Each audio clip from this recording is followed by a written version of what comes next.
जय हिंद दोस्तों, मैं मैथ ब्लास्टर पर आकाश तिवारी आप सभी फौजी भाइयों का बहुत बहुत स्वागत करता हूं।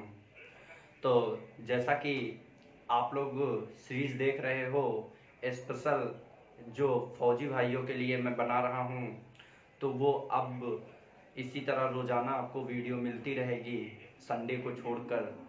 और आप लोग इसी तरह देखते रहें और आने वाले समय में जो अप्रैल में आपका एग्ज़ाम होना है उसमें आप बेहतर कर सकें। तो राहुल पांडे ने लिखा कि सर आप बहुत मेहनत कर रहे हो हमारे लोगों के लिए, आपका बहुत बहुत धन्यवाद। तो सबसे पहले हम आप लोगों का बहुत बहुत धन्यवाद करना चाह रहे हैं, क्योंकि आप लोग, हम तो मेहनत कर ही रहे हैं और आप लोग मेरा वीडियो देख रहे हो।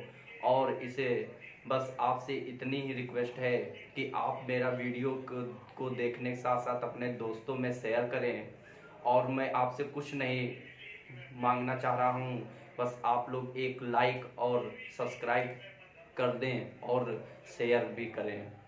तो बस, और हम इसी तरह मेहनत तो अपनी करते रहेंगे और आपका जो लक्ष्य है वो आप प्राप्त कर सकें, और ये भी हम मनोकामना करेंगे। तो ज़्यादा बात न करते हुए आगे देखते हैं क्वेश्चन।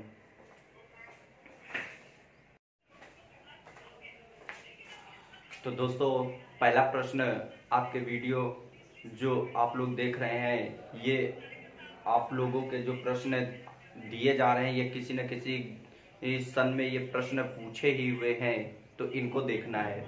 तो प्रश्न देखो क्या कह रहा है। कह रहा है कि किसी दो संख्याओं का योगफल 20 है तथा उनका गुणनफल 40 है। इन संख्याओं के व्युत्क्रम का योग कितना होगा। तो ये आर्मी नर्सिंग 2010 में प्रश्न पूछा हुआ है। तो कल मैंने आप लोगों को व्युत्क्रम का योग बताया था। अगर वो तुमको पता है तो आपको मात्र 2 सेकंड में ये आंसर आ जाएगा। तो कल मैंने आपको बताया था कि व्युत्क्रम का योग क्या होता है। तो व्युत्क्रम का योग क्या होता है, दो संख्याओं का योग बटे दो संख्याओं का गुणनफल। दो संख्याओं का योग बटे या उन संख्याओं का गुणनफल होता है कि नहीं होता है। तो बस आपका ये कह सकते हो कि व्युत्क्रम का योग बराबर होता है दो संख्याओं का योग बटे दो संख्याओं का गुणनफल। तो अगर हम ये सॉल्व करें तो क्या करोगे, बस आपको जो दिए है बस नकल टीप कर लेना है। दो संख्याओं का योग कितना दिए है, 20 दिए है, मैंने 20 लिख दिया।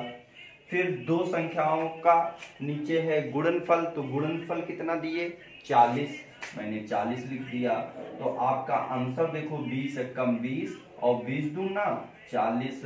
इसका मतलब हमारा जो उत्तर होगा वो क्या होगा, व्युत्क्रम का योग 1/2 होगा। क्या होगा, 1/2 होगा। तो आपने देखा, और मात्र 2 सेकंड में भी कर सकते हो कि नहीं कर सकते हो। हमको योग दिए, गुणनफल दिए, तो आप जानते हो व्युत्क्रम का योग क्या होता है, दो संख्याओं का योग बटा दो संख्याओं का गुणनफल। योग ऊपर रखा 20, नीचे गुणनफल रखा 40, 20 कम 20, 20 दूना 40, आंसर 1/2। तो नोट कर लो इसे। टेक्निकल 2011 में प्रश्न पूछा हुआ है, तो उसे आप लोग देखें। तो प्रश्न देखो क्या कह रहा है कि 200 एवं 300 के मध्य ऐसे कितने अंक होंगे जिन्हें 13 से विभाजित किया जा सके। तो ये आर्मी टेक्निकल 2011 में प्रश्न पूछा गया है।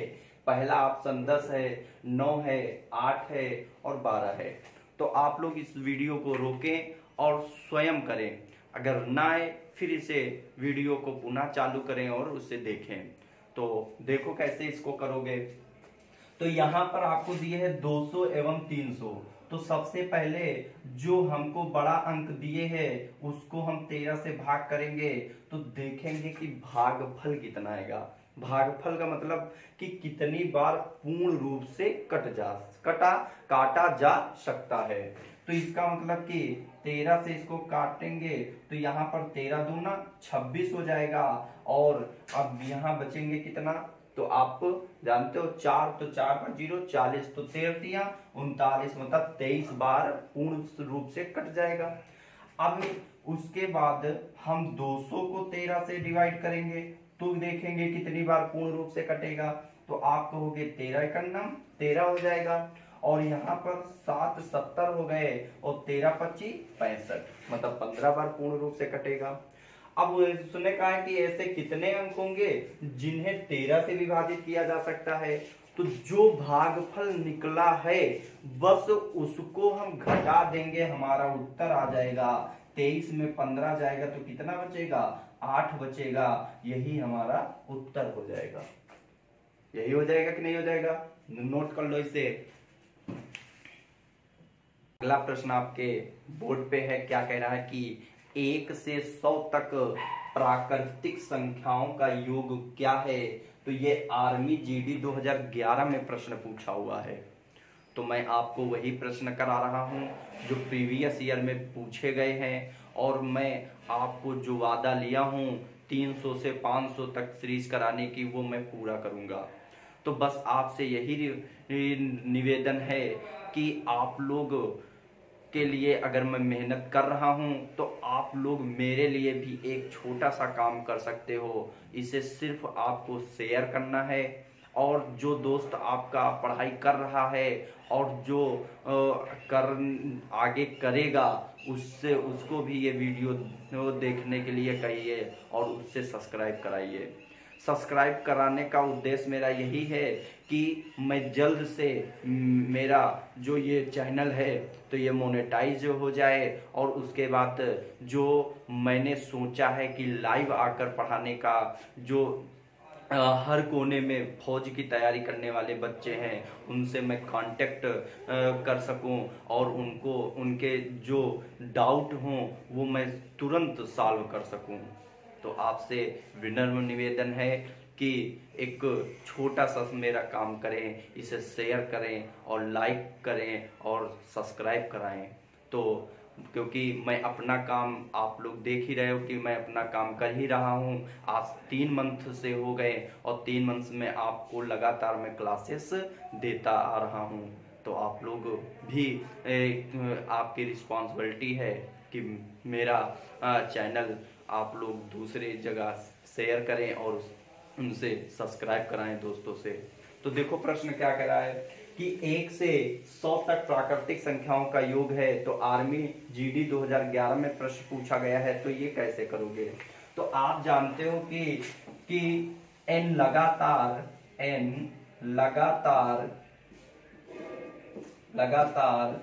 प्राकृतिक संख्याओं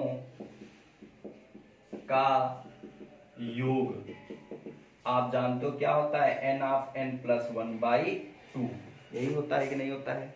तो बस आपको यहाँ पर n का मतलब होता है कुल संख्या। तो 1 से 100 तक है तो इसका मतलब कुल कितनी संख्या है, 100 ही है। तो इसका मतलब यहाँ पर हमारा हो जाएगा 100, फिर यहाँ पर हो जाएगा 100 प्लस 1, फिर यहाँ बटे 2 हो जाएगा। तो 2 से इसको काटोगे तो कितना आएगा 50, और 100 में 1 जोड़ोगे तो 101, तो गुणा करोगे तो क्या आ जाएगा 50 50। क्या आ जाएगा 50 50।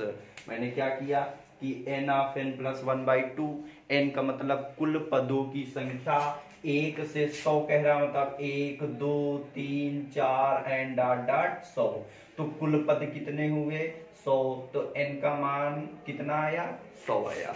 तो मैंने n की जगह 100 लिख दिया, फिर ब्रैकेट के अंदर 100 प्लस 1 कर दिया, बटा 2 किया। 2 से मैंने काटा 100 को, कितना आया 50 आया। 50 गुणे 101, तो 50 एक कम 50, 0 है तो पूरा 50 लिख दिया, फिर 50 एक कम 50, हमारा उत्तर आ गया। और इनसे रिलेटेड जितने फार्मूले बने हैं वो आपको प्लेलिस्ट में नंबर सिस्टम में मिल जाएगा, उसे भी आप लोग देख सकते हो। तो नोट कर लो इसे कि 3 क्रमागत संख्याओं का योग 87 है, तो बीच वाली संख्या क्या है। तो 3 क्रमागत संख्याओं का योग 87 है। तो बीच वाली संख्या क्या है? तो आप जानते हो बीच वाली संख्या का मतलब औसत होता है कि नहीं होता है? औसत होता है। और औसत बराबर क्या होता है? संख्याओं का योग बटे कुल संख्या। यही होता है कि नहीं होता है? तो बस हमको कुछ करना ही नहीं। तो आप जान गए कि हमको बीच वाली संख्या निकालनी है, और बीच वाली संख्या अगर निकालनी है तो हम औसत की तरीके निकाल सकते हैं कि नहीं निकाल सकते हैं? बीच वाली संख्या क्या होगी? औसत हमारा क्या होता है? संख्याओं का योग बटे कुल संख्या। तो हमको संख्याओं का योग कितना दिए? 87। मैंने 87 लिख दिया। अब कितनी संख्याओं का योग दिए? 3। कितनी? 3। तो मैंने 3 से भाग कर दिया। तो आप इसको काटोगे, 3 दूना 6, 3 नवैया 27। तो बीच वाली संख्या क्या आ गई?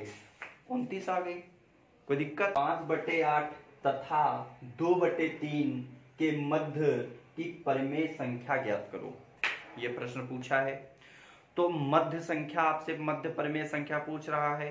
तो आप जानते हो मध्य परिमेय संख्या पूछे, औसत पूछे, बीच वाली संख्या पूछे, तो हमेशा याद रखना कि हमारा क्या होता है कि संख्याओं का योग बटे कुल संख्या। इतना माइंड में याद रखना, आपका आंसर आ जाएगा। देखो मैंने कहा कि मध्य वाली संख्या पूछी है, तो इसका मतलब मध्य परिमेय संख्या, तो संख्याओं का क्या कर देंगे? योग कर देंगे। 5/8 2/3 बटे कुल संख्या। तो कुल कितनी संख्या है? 2 है। तो हमने 2 से भाग कर दिया। तो जैसे ही अब इसको हम सॉल्व करेंगे तो 5×3 = 15। देखो इसका गुणा इससे, 5×3 = 15, 8 दूना 16 बटे 8×3 = 24। ये आपस में गुणा हो जाएगा। और यहाँ पर आपका बटा कितना आया? 2 लिख सकते हैं। फिर यहाँ पर हमने इसको जब सॉल्व किया तो यह कि 15 16 कितना होगा? 31/24। आप जानते हो कि यह जैसे ही सॉल्व करते हैं तो आपने पढ़ा होगा A/B और C/D अगर आ जाता है तो आप जानते हो कि यहाँ पर AD/BC होता है कि नहीं होता है? AD पहली चौथी दूसरी तीसरी का गुणा होता है। तो उसी प्रकार हमने लिखा पहली दूसरी तीसरी। अब इसके नीचे कुछ नहीं है तो इसका मतलब 1 होना चाहिए। तो अब हमारा जो पहली चौथी गुणा हो जाएगा तो 31 से कम 31 हो जाएगा। तो 24 दूना कितना होगा? तो 24 दूना 48 हो जाएगा। तो हमारा उत्तर जो आएगा वो कितना आएगा? 31/48। तो मध्य परिमेय संख्या क्या होगी? 31/48 होगी। तो नोट कर लो इस प्रश्न को। तो दोस्तों अंतिम में एक छोटी सी ट्रिक आप लोगों को दे रहा हूं, जो आपके एग्जाम में कई बार प्रश्न पूछे जाते हैं यहाँ से। तो आपको याद रखना है गुजरात जिन चीजों के उत्पादन में प्रथम है। तो मैंने कल असम के बारे में आपको बताया था कि असम में पैदावारी किसकी ज्यादा होती है? तो आपने कहा था चाय की। मैंने कहा था हर घर में चाय बनती है। तो आपने कहा बिल्कुल सही सर, हमारे घर में भी चाय बनती है। तो मैंने कहा आपके घर में बनती है, तो मेरे भी घर में चाय बनती है। तो मैंने ये भी कहा था कि चाय जब बनती है तो उसमें चीनी पड़ती है, और चीनी के साथ साथ थोड़ा हल्का सा क्या डाल दिया जाता है? नमक। तो वहीं पर नमक आपने याद किया था। तो न से क्या था? नट पूजा। माँ से क्या था? महारास। और आपने फिर क्या का से क्या था? काली गोपाल। और मैंने आपको एक चीज बताई थी कि आपको एक इम्पॉर्टेंट था, उसे याद रखना है। असम का कौन सा नृत्य इम्पॉर्टेंट है? बिल्कुल सही, बिहू। कौन सा? बिहू। और आज हम गुजरात में प्रथम देखेंगे। तो गुजरात में प्रथम देखेंगे तो आपने कहा गुजरात में हम प्रथम उत्पादन में देखेंगे, तो आपको वही याद रखना है, नमक। क्या याद रखना है? नमक। क्या याद रखना है? नमक। तो ना से क्या होगा? नमक हो जाएगा। क्या हो जाएगा? नमक हो जाएगा। माँ से क्या हो जाएगा? मूंगफली। माँ से क्या हो जाएगा? मूंगफली। मूंगफली में उत्पादन में प्रथम अगर राज्य पूछा जाए तो क्या कहोगे? गुजरात कहोगे। का से अगर पूछ दे, का से कपास, का से कपास, का से कपास। मूंगफली आपका प्रश्न पूछा हुआ है, मूंगफली आपका प्रश्न पूछा हुआ है कि मूंगफली का उत्पादन में प्रथम राज्य कौन सा है, तो आप क्या कहोगे? गुजरात कहोगे। क्या कहोगे? गुजरात कहोगे। तो आप लोगों को ये वीडियो अच्छी लगी होगी, पसंद आई होगी, तो आप इसे शेयर करें, लाइक करें और अपने दोस्तों से सब्सक्राइब कराएं।